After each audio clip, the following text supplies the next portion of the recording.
13th December za a naɗa Kano saboda za a yi babban yaƙi. Gashi nan kun gani abinda comment na farko ya rubuta kenan. Sannan ga comments daban-daban kuna gani.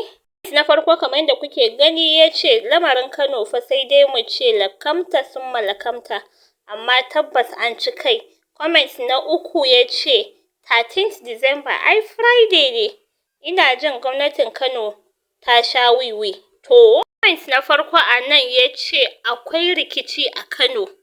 Gasu nan kuna ganin comments daban-daban. Ga waɗanda suka sani, ga waɗanda ba su sani ba, na saka muku cewar za a yi bikin ɗiyar Vice Senate President on 13th December, wanda na ce muku za a yi a fadar mai martaba Sarki Aminu Ado Bayero. Wanda an yi bikin Aisha ɗiyar kwankwaso a fadar mai martaba Sarki Sanusi Lamido Sanusi, sai kuma wannan Aishar ita kuma za a yi a fadar mai martaba Aminu Ado Bayero. To shine aka dinga cece-kuce, wanda gashi nan kuna gani a comment na wannan. Ismail ya ce Allah ya sa a dace. Ni dama na san sai gasa gare su, wato ya san kamar irin abin ya zamanto gasa tsakanin mabiya wannan da mabiya wannan, da gidan wannan da gidan wannan. Shi kuma wannan ya ce wato sere ake yi na auren kenan. An yi bikin gidan Mangal da Kwankwaso, yanzu kuma za a yi bikin gidan Vice President da na Maliya, haka nan dai. To gashi nan dai.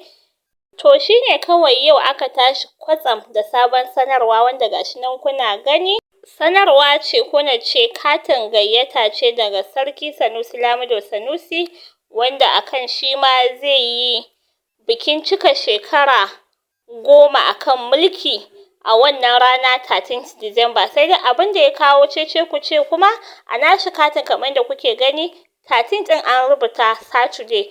Meanwhile a wancan kuma 13 din zai fito Friday, that is ranar Juma'a, shi kuma wannan an rubuta ranar Asabar ne.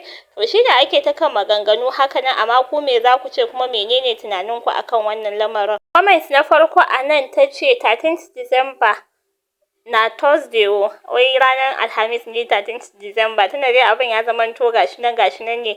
Mabiye da ita ya ce bikin hauka dai a gidan uwar waye shekara 10. Kai wallahi wannan mutumin bai da hankali, hasada, gaba, girman kai, rashin son gaskiya, rashin tunani, rashin lissafi, rashin ɗaukar ƙaddara, wallahi duk su suke damun shi. Su kuma 'yan kwankwasiya wallahi su ne ke da haukata, sun gane bai da hankali wallahi. To sarki ne kake gaya wannan maganganun haka? To ku me za ku ce? Gashi nan kuna ganin wannan comment a nan kuma aka ce Sarki Sanusi Lamido Sanusi ba shi da wata dangantaka ta jini da Kwankwaso, amma an ɗaurin aure an kai masa, ba ku yi magana akan hakan ba, sai dan an ɗauki ɗaurin auren 'yar sarkin Bichi an kai wa yayan mahaifinta, sannan za ku ce dan me za a yi haka. Insha Allahu babu wata fitina da za a yi a Kano. In ma akwai fitina a Kano, ai Kwankwaso ne sillarta wallahi, dan muna zaune lafiya suka janyo mana rikicin masarauta, kuma tun farko Kwankwaso ne silar watsa masarautar Kano. To kun ji gashi nan dai. Mabiye da shi ya ce Aminu fa shine baya son gaskiya.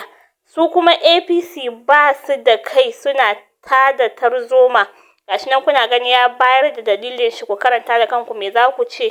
Yanzu sai dai mu sa ido mu gani yadda hakan zai kasance a ranar 13th December. 13th December na cikin katin gayyatar Sarki Sanusi Lamido Sanusi ya sa ranar Asabar. To ina jin ko mistake ne aka yi, ko ma menene, Allah ya nuna mana. Shi kuma wannan 13th December din shi ya sa Friday, ranar Juma'a kenan. Allah ya kai mu. Wannan ta ce, a nuna muku a baya wata ta ce 13th December zai fito ranar Alhamis. To ku duba naku kalendar 13th December wani rana ne, ko ma wani rana ne, Allah ya sa muna cikin rayayyu mu kalli abin da zai faru da idanunmu. Insha Allah, Allah ya tabbatar da alkhairi ga kowa.